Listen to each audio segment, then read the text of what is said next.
Hi, I'm John from Just Music. I know it's been a while, but I hope it's worth the wait. I am sporting my Angel shirt once again, and this past Sunday, which was like May 3rd, May 2nd or 3rd. You look at your calendar. This past Sunday night, let's just say May 3rd, 2026, at in New Bedford at the club called The Vault. This is the third time that I've seen the band Angel play there. First time was in 2018. Opening up for them was the band Starz. And this album came out in 1978, Coliseum Rock. Had two hits on it. Of course, Coliseum Rock and It's a Riot, which are kind of a segue into one song. And then I Wrote a Letter. Great album, great band that really never made it, kind of like Angel.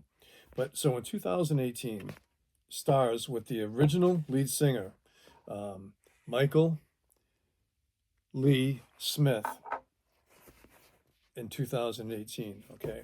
Now, then I saw Angel about 2 years ago at the Vault, and it was not Stars opening up for them. It was another band. The name escapes me. Their original band. They were pretty good. Then this past Sunday night, once again, Stars opened up for the band Angel. This time without their original lead singer. Um, Basically, it's the new lineup is just the original drummer, okay, who's who looks like Mick Fleetwood on Ozempic. um, so the drummer is Joe X Dube or Dubé, okay, and he's a cool. And his claim to his whole career, he's had this curly wax mustache, and he still has that, right? Long hair and just the guy must be like 6'4", like a walking skeleton. Um, I shook his hand. I got to say hello to him a couple times. Uh, Met him in the men's room. Like we both had to go to the bathroom, and there he was. Um, cool guy. And then, which we're going to talk about, and I'm going to get to Angel at some point too. Um, but Stars,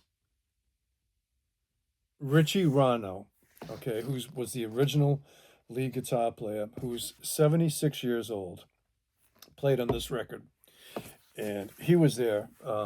So basically, Joe on drums and Richie on guitar are the two original members, and the rest are hired hands, including the lead singer.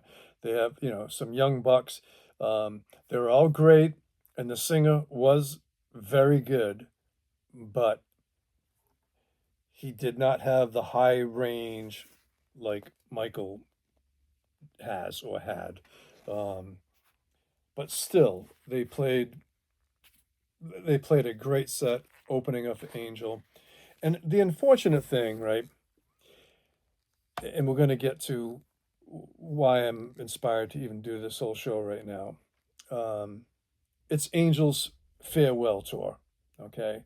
And we're going to get to their ages as well. But the show that I saw is really, unfortunately, it's an end of an era. It really is. Um, there are still a handful of bands out there that have, one like ZZ Top is still doing it, and Cheap Trick is still doing it. Um, Couple guys from Styx are still at it. One Kevin Cronin from REO Speedwagon is still doing it. Um, Ted Nugent's doing a few shows this year, but they're far and few between. And the the rock and roll energy of Angel live um, is bar none the highest energy, talent, sound, rock and roll from the 70s that are better now than they ever were. And they just kick ass like nobody's business. Um, we are going to get to Angel, back to Starz, because there's some cool history. So Richie Rano, the guitar player, he didn't really make it until he became involved with the band Starz. He had a couple of close like almost there. And one of my go-to album collections is Ian Lloyd and the Band Stories. Okay, this was their first record. All right, 1971, 72, right, and then this one here, Stories About Us, again with Ian Lloyd. Okay, and they had a huge hit with a cover tune of Brother Louie. You've heard the song. It was a massive hit. And then their third album, again with Ian Lloyd, okay? Each one of these three albums, the guitar player was Steve Love.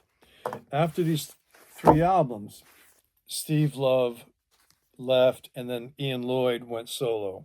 Around that time, Richie from Starz joined Stories from 1972 to 1974. Okay, he is not on any of these records. I don't know if he was on an actual Stories record. I think he might have been, but I'm not sure. And then from there, Richie Rano went onto the band Looking Glass from 1974 to 1975 ish. And Looking Glass, the band Looking Glass, you say, who the hell are them? Looking Glass, their big hit was Brandy.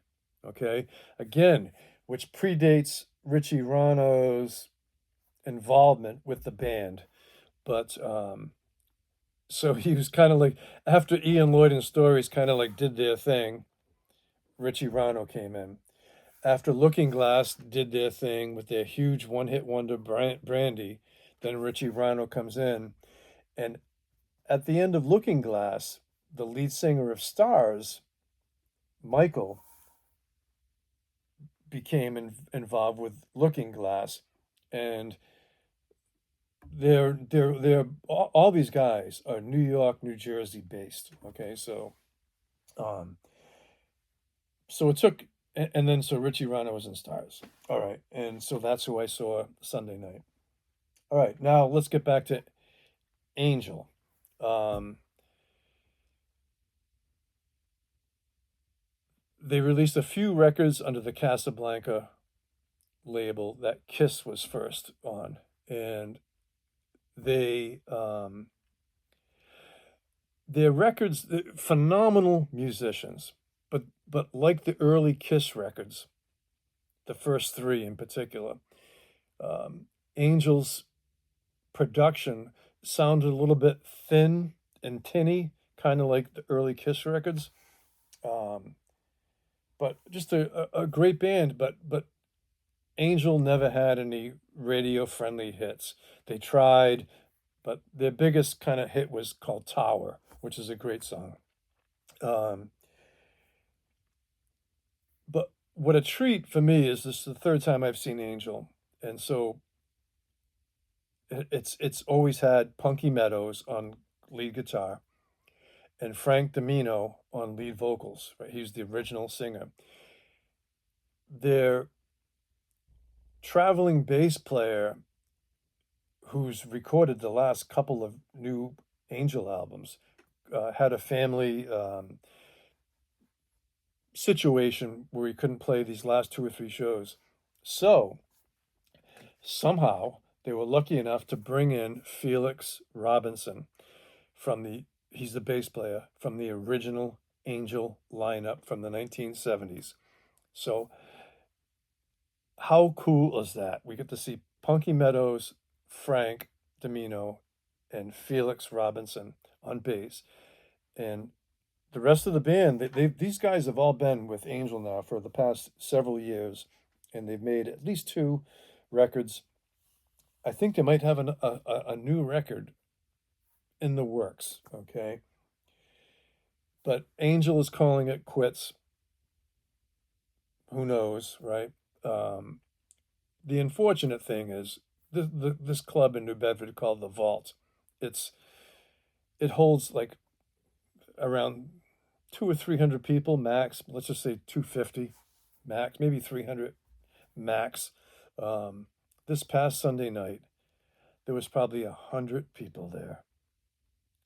100 people for these two huge 70s bands, great musicians. Um, but it didn't matter. They played as if they were playing to an arena, and watching these bands, especially Angel, they just have so much fun up there, and the sound is freaking incredible, and the chemistry between Frank, the lead singer, and Punky Meadows is just off the charts. Um, but they're calling this their farewell tour. I mean, Punky Meadows is like 77, 78 years old. He looks and sounds better than most musicians in their 20s. You'd never know. I mean, the guy is an enigma. The energy that he has, his playing is freaking incredible. And he's moving around, and Frank, the lead singer, I think he's 74, maybe getting close to 75. Um, Sounds great if you like the band Journey. Frank like is in parallel with Steve Perry. Phenomenal singing, and the all the other guys in the band are just top notch, top shelf players, and it's an unfortunately it's an end of an era, like this energy level that and the performance. Um, and it's just unfortunate that people aren't gravitating to this. But if you ever get a chance to see Angel, which I don't think is going to happen now, I think they have a few more shows for their tour. Um, yeah. What more can I say? Um, I'm passionate about rock and roll, and unfortunately, it's slipping away from us, folks. And so play your records, watch YouTube. Hope you enjoy this. Hats off to you all, and rock on.